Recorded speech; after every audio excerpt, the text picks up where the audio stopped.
Assalomu alaykum azizlar, yaxshimisizlar? Bugun men sizlarga Xorazmni go'shtli noni bilan oddiy nonini qilib berishni ko'rsatib beraman, boshqacha usulda.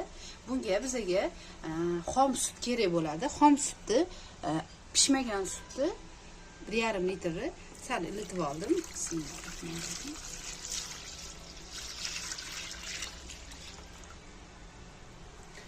Bir yarım litr sutga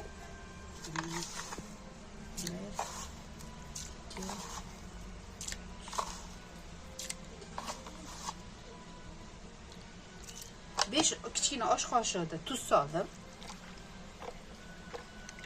Bu ikkita xamir bo'lganligi uchun 1,5 litrdan qilaman. Yana sizlar o'zingizlarga qaraysizlar. Va 100 gramcha yog'. Oddiy o'simlik yog'i.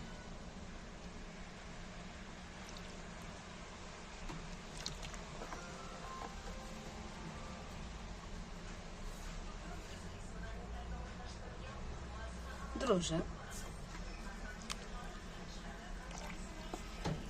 Elangan unimizni solib, sekin-sekin solib, xamir qo'shishni boshlaymiz. Yozda xamir nonga xamir qilayotganingizda yozda qattiq xamir qilasizlar, qishda bo'lsa yumshoqqina xamir qilasizlar. Qishda sovuq bo'lgani hisobiga o'zi xamir qotishadi. Yozda issiq bo'lganligi uchun qattiqroq xamir qoriladi. Hozir buni yaxshilab qorib olamiz. Mana shunday qilib hamma joyini yaxshilab mushlab olamiz. Qancha ko'p nonni xamirini mushlasak, shuncha nonimiz chiroyli va yumshoqqina bo'lib chiqadi. Bunga hech narsa qo'shishadi emas. Sutinglar o'zi yog'likkina bo'lsa, o'zi ozgina 100 gram o'simlik yog'i ham yetadi. Mana xamirimizni ham qorib oldik. Yosh o'qiyotgan, endi kelin bo'lish o'rganayotgan qizlarimizga xamir qilganda mana chetlari toza bo'lib qilsanglar va chiroyli bo'ladi. Mana qattimgina, bunaqa yumshoq xamir emas mana. Endi buni oshirgani qo'yib qo'yamiz. Ustini siqqina qilib yo'q. Endi ichine qo'shiladigan masalliqlarimizdan bizlara kerak bo'ladi ko'k piyoz, xohish ta'bga qarab, ukrop, kashnich, uyda bor masala va piyoz va go'sht, et. Birinchi bo'lib go'shtlarimizni yupqa etib to'g'rab olamiz. Hozir unisini ham ko'rsatib o'taman. Bismillah.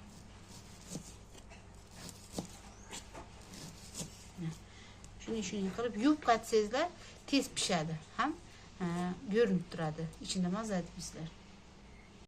Menda ozroq dumma bor edi. O'sha ozroq dummani qo'shib yubordim. Shunaqa yupqa parray qilib to'g'rab olamiz go'shtlarimizni. Endi esa piyoz, kashnishlarni to'g'rashni boshlaymiz. Bularni ham yupqa qilib to'g'raladi, mayda qilib. Mana hamma masalliqlarimizni to'g'rab oldik. Endi bunga ichiga tuz solamiz. Qoshiq soldim. Anaqa sho'rtamroq bo'lsa mazali bo'ladi, shirin bo'ladi. Endi buni hozir hammasini mana piyozlarini o'ldirib olib, yaxshilab qo'limizni ishqalaymiz. Mana xamirlarimiz ham oshib oldi. Bu yoqda qiyma. Endi hozir buni kichkina qilib zuvalarga bo'lib olamiz.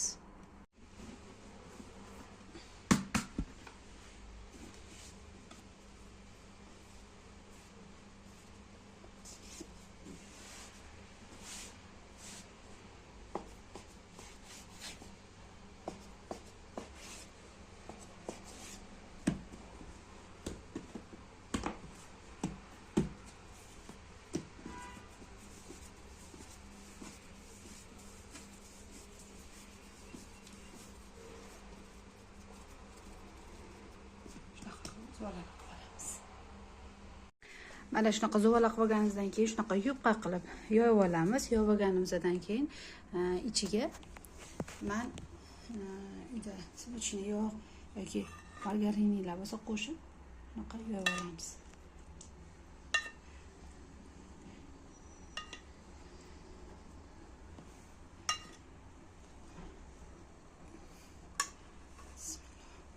Qo'limizda bunday qilib yoyib chiqamiz hamma joyiga.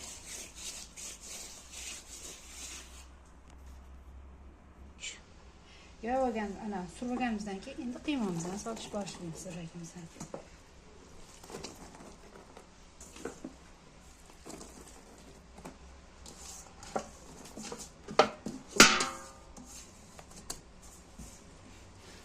joyiga bitta ikkita qilib yoyganimizdan keyin ustiga xamirni yoyib olamiz. Ikkinchi xamirimizni ustiga qo'yib olamiz. Mana yoyib olganimizdan keyin endi ustiga ikkinchi xamirimizni yoyganimizni shuni qilib ustiga qo'yib olamiz.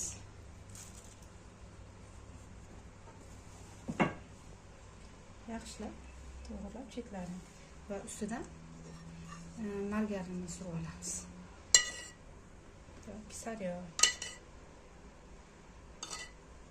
Ko'p qilish shart emas. Lekin ustini yog'lam qatli bo'lib chiqish uchun qilinadi. Buni ham keyin hamma joyini surib olamiz. Mana surib olganimizdan keyin endi ikki barmoqlikda qilib kesib olamiz, kichkina qilib. Qalin qilib kesmanglar.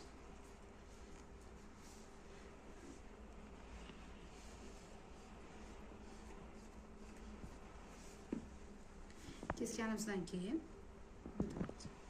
mana bunday qilib o'raymiz.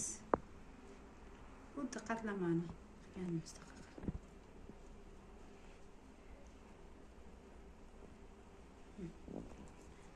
Keyingisiga keyin o'tamiz shuni.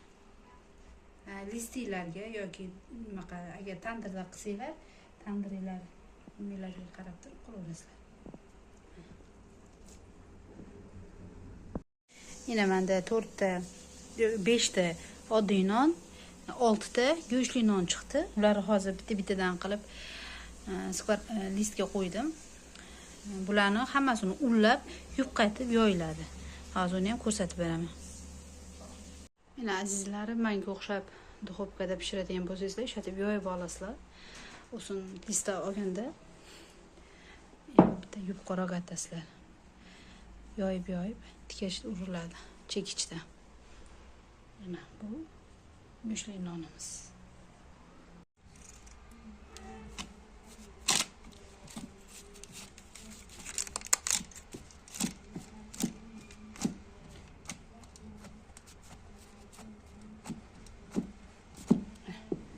Shatib ozroq ustiga noniga ko'p emas.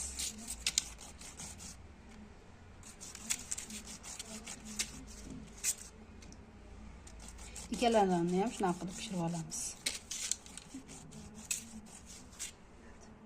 Mana azizlarim, mana go'shtli nonlarim. Bu oddiy liposhka nonimiz. O'zimga o'xshab kichkina bo'ldi. Orqalari ham yumshoqqina. Sizlarga yoqadi degan umiddaman. Bu oddiygina ko'rdinglar, bir sutni o'zida qilindi, hech qancha nima yo'q ham qilinmadi. Ozgina svichini yo'q qo'shildi xolos. Hech nima yo'q qilinmadi. Bunimiz esa bu ham shu xamiri o'zidan mana qanaqa chiroyli bo'lib orqalari mana qizarib pishdi.